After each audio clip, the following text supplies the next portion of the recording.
अस्सलाम दोस्तों, welcome back Meera जट official सब दोस्तों वेलकम कहने जनाब। तो क्योंकि अज तक तुम्हें पता है कि जो चैलेंज किया कल लड़कियां ने कुछ मोबाइल गिफ्ट लेंदे सन, उन्होंने बस जो कुरान का नाम निकल कि मौलाना साहब का नाम निकलिया तो उस मोबाइल जो कि देना है असी तो तुम ना लिया, लेकिन उन्होंने नहीं पता है फोन जरा कितने आने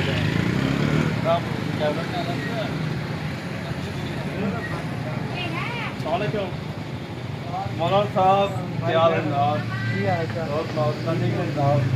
माशाअल्लाह जबरदस्त तुसी आयो बाहर आयो जनाब। कल मोहम्मद रफी की आईडी है जो कि इन्हें एक चैलेंज पूरा किया कि बेसिकली बसीरपुर तो तलक रखते हैं। मैं स्पैशल इन्हें बुलाया, मैं क्या कि मैं इन्हें कैसे खुद आ जाने, मैं नहीं मैं खुद आवा क्योंकि इनाम देना है तो बकायदा फर्स्ट ऑफ ऑल थोड़ा जोड़ा कि मतलब इनाम दस वादा किया वो नाम ही थोड़े वास्ते लिया। तो अपना कारोबार की है सोफे का काम करते हो? अच्छा अच्छा, किन्ने सालों कर रहे हो? तकरीबन 15 साल। तो तुम बाहर ऑलरेडी तो होंदा नहीं किसी को, तुम किवें कर लिया?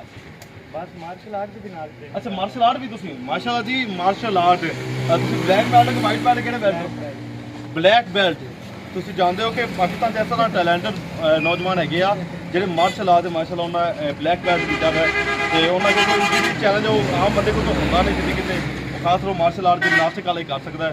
ਉਹ ਬਿਲਕੁਲ ਜੋ ਕਿ ਭਾਈ ਨੇ ਕੀਤਾ ਹੈ ਤੇ ਜੋ ਅਸੀਂ ਵਾਅਦਾ ਕੀਤਾ ਹੈ ਇਹ ਇਸ ਰਮਜ਼ਾਨ ਦਾ ਮਹੀਨਾ ਝੂਠ ਨਹੀਂ ਬੋਲਦੇ ਪਏ ਕਿ ਕਿਹਾ ਸੀ ਕਿ ਜੋ ਅਸੀਂ ਮੋਬਾਈਲ ਉਹਨਾਂ ਨੂੰ ਗਿਫਟ ਦੇਣਾ ਹੈ ਉਹ ਬਿਲਕੁਲ ਮੌਲਾਨਾ ਸਾਹਿਬ ਇਹ ਤੁਹਾਡੇ ਆਪਣੇ ਤੁਸੀਂ ਰੋਜ਼ਗਾਰ ਦੇ ਕੋਈ ਚੈਲੰਜ ਇਹਦੇ 'ਚ ਕੋਈ ਦੁਕਾਨ ਕਰਨਾ ਚਾਹਦੇ ਹੋ ਤੇ ਇਹਦੇ 'ਚ ਕੋਈ ਝੂਠ ਫਰਾਡ ਨਹੀਂ ਹੋਵੇ, ਇਮਾਨ ਰਮਜ਼ਾਨ ਦਾ ਮਹੀਨਾ ਸਿਰਫ ਤੁਸੀਂ ਮਾਰਕ ਰੱਖੇ ਤੁਸੀਂ?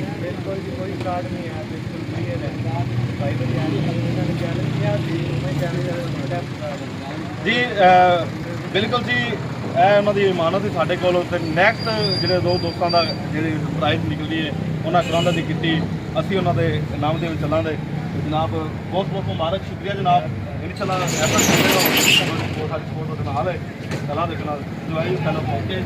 ਅੱਲਾਹ ਹਾਫਿਜ਼।